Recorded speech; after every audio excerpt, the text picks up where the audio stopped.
Ito ang 6 best purchases in my 20s na tumulong para palaguin ang pera ko at buuin yung financial life na meron ako ngayon. Para sa akin, ang 20s ang perfect time para maging risk taker. Kasi kadalasan, wala ka pang mabibigat na responsibilidad. Habang bata ka pa, simulan mo na mga smart money decisions na pwedeng makatulong sa pag-build ng yaman mo sa hinaharap.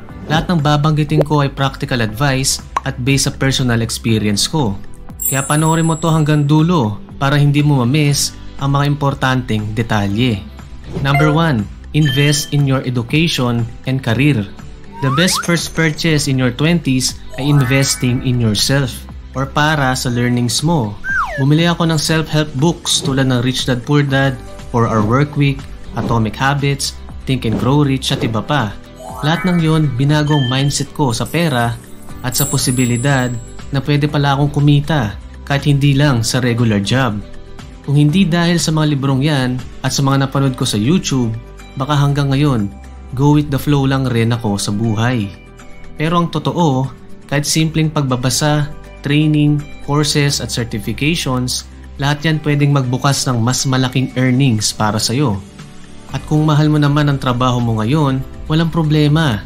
Kapag nag-invest ka sa career growth mo, may chance pa rin na tumaas ang income at position mo. Ang lesson dito, the more you learn, the more you earn.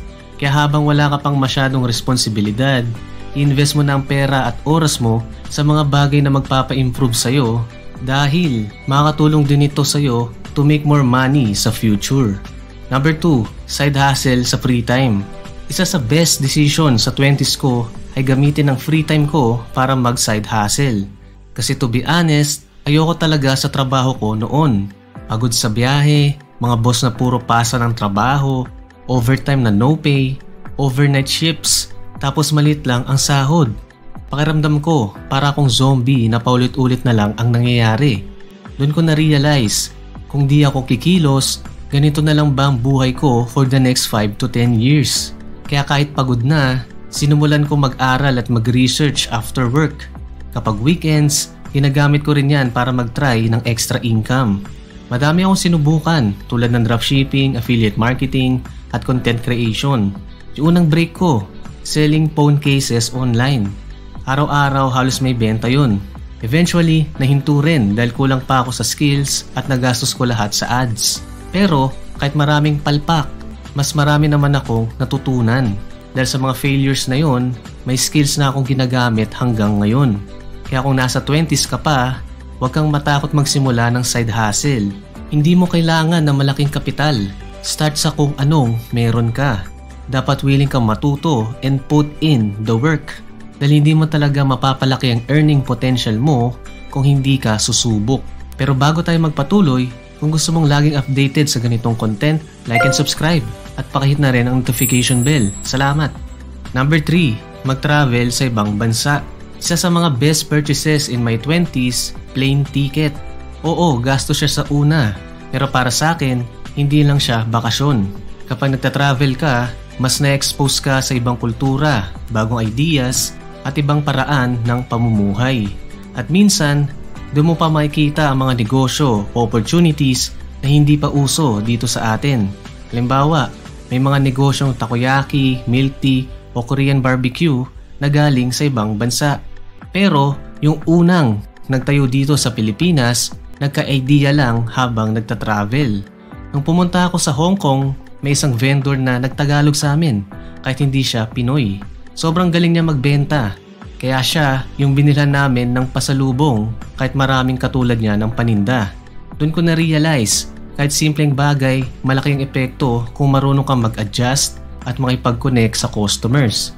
Sa Japan naman, napansin ko yung mga vending machine na halos bawat kanto meron. Unti-unti na rin itong na-introduce sa Pinas, pero doon, parte na siya ng business at convenience. Tapos pati yung work ethic ng mga tao. Very polite, masisipag, mabibilis kumilos, kahit matanda na. Pag-uwi ko, parang mas ganado akong magtrabaho dahil nakita ko first hand kung gaano kataas ang standards at disiplina sa ibang bansa. Pero kung wala ka pang budget para sa abroad, pwede ka pa rin mag-travel sa loob ng Pilipinas. Explore mo yung mga probinsya. Kasi minsan may mga services or negosyo sila doon na pwede mong dalhin sa area mo. Ang importante, expose yourself to new environments. Kasi minsan, yung isang idea lang na makikita mo sa ibang lugar, yun pala ang posibleng magpabago sa buhay mo. Number 4, invest in assets that can grow over time. Ito yung isa sa nabili kong nag-thank you ako sa sarili ko. Yung mga investment na tumutubo habang tumatagal. Ang kalaban ng pera ay inflation, pero ang kakampi mo naman habang bata ka pa ay time. Kung mas maga kang nag-invest, mas malayo ang mararating ng pera mo dahil sa compound interest. Ito yung parang tumutubong interest na kapag hindi mo ginalaw, interest na rin ang kinikita ng interest mo. Example, si Juan ay nag-invest ng 10,000 pesos sa age 20. Assuming 7% ang average yearly return, by the time he's 60, magiging almost 150,000 pesos na ito. Pero si Pedro, same investment amount, 10,000 pesos din, pero nagsimula ng age 30. Ang kikitain lang niya pag 60 na siya ay around 76,000 pesos. Same amount, same return, pero dahil 10 years late, halos kalahati agad ang nawala sa potential earnings niya. Personal ko rin itong ginawa.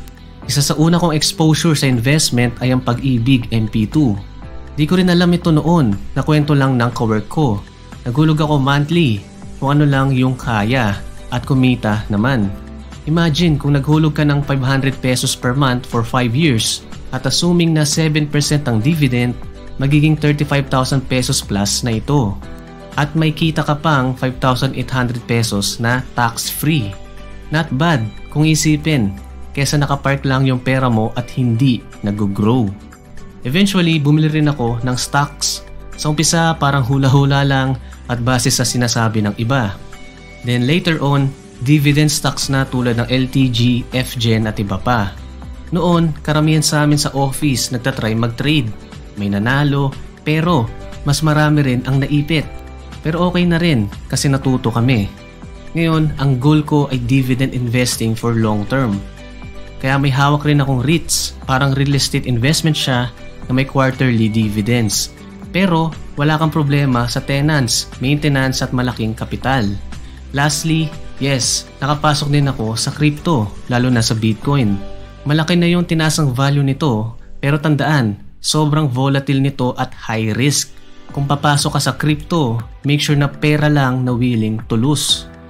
Lahat ng binanggit ko, hindi ito recommendations at base lang sa kung anong meron ako. Hindi mo yan kailangan bilhin o kopyahin ngayon. So always do your own research bago pumasok sa kahit anong investment. Susunod naman na isa sa biggest purchase ko na may long-term na balik. Number 5, bumili ng property. Ito na ang bunga ng lahat ng matinding pag-iipon, disiplina, at pagkayod sa mga nauna kong ginawa para lumago ang pera ko. At dahil sa mga effort na yon, nakabili rin ako ng property. Yung una, isang farmland na originally pag-aari ng lola ko. Medyo mahabang kwento, pero to cut the story short, nasangla ito at ako na ang isa sa bumili pabalik. Ngayon, pinapatakbo na ulit yung bukid. May palay, may ibang pananim, at kahit hindi ako hands-on, kumikita ito at natutulungan ang lolo't lola ko sa probinsya. Malaking bagay na hindi napabayaan ang lupa at may naibabalik sa kanila kahit hindi na nila kayang magsaka dahil matanda na. Yung pangalawa naman ay Roland, and to be honest, wala pa akong konkretong plano dito nung binili ko. Pero over the years, nag-appreciate na rin ang value nito. Pwede ko siyang ibenta with profit today o pwede rin paupahan sa ibang negosyo o tayuan ng sarili kong business o rental. Ang maganda kasi, land is flexible and as long as good ang location, may potential ito sa future kahit wala ka pang immediate na plano. Property is one of the best long-term assets na pwedeng magamit bilang backup, leverage o future income stream. Pero may isang bagay na feeling ko mas importante pa sa lahat ng nabili ko at ito rin ang pinaka na overlook ng karamihan. Number 6, gym membership and health. Hindi man ito yung direktang nagpalago ng pera ko, pero ang laki ng utang ko dito dahil hanggang ngayon malakas pa rin ako at hindi sakitin. Sabi nga nila, you look good, you feel good. At kapag maganda ang pakiramdam mo, mas matalas ka mag-isip, mas productive ka at mas ganado kang umasenso. Pero aanhin mo ang milyon-milyon kung pagdating ng 40s or 50s mo, hindi mo na ma-enjoy yan dahil sa mga sakit na galing sa pagpupuyat, bisyo at poor lifestyle mo nung 20s ka pa. Nagsimula lang ako sa gym dahil niyaya lang ng tropa nung college. Pahinto-hinto nung una, pero for most of my 20s, consistent ako. Kahit pagod galing trabaho, kahit sabit pa sa jeep mula Anhonas, kahit traffic at haggard, nagagawa ko pa rin. Looking back, hindi ko maisip kung paano ko yun nagawa. At hindi naman kailangan na dun ka sa mga mamahaling gym. Kahit sa mga bakal gym sa kanto, okay lang naman. 500 pesos per month, pero sulit kasi bukod sa physical health, mental reset din ito para sa akin. Health is wealth talaga. Kung wala kang katawan na maayos, hindi mo rin may enjoy ang income, negosyo o kahit success mo. Kaya kung may isa mang purchase na sulit kahit hindi perang balik, ito na yun. At ito pang 2 honorable mentions na pwede nung pangbilhin sa inyong 20s. Invest in your peace of mind. Isa sa pinakamahal kong nabili sa 20s ko, hindi bagay, kundi kapayapaan ng isip. Yung wala kang utang, yung may sariling space ka, yung tahimik lang ang paligid mo habang nagtatrabaho. Yung hindi mo kailangan magpaalam para gawin ang gusto mo. Hindi ito pagiging selfish. Ito'y pagprotekta rin sa mental health mo.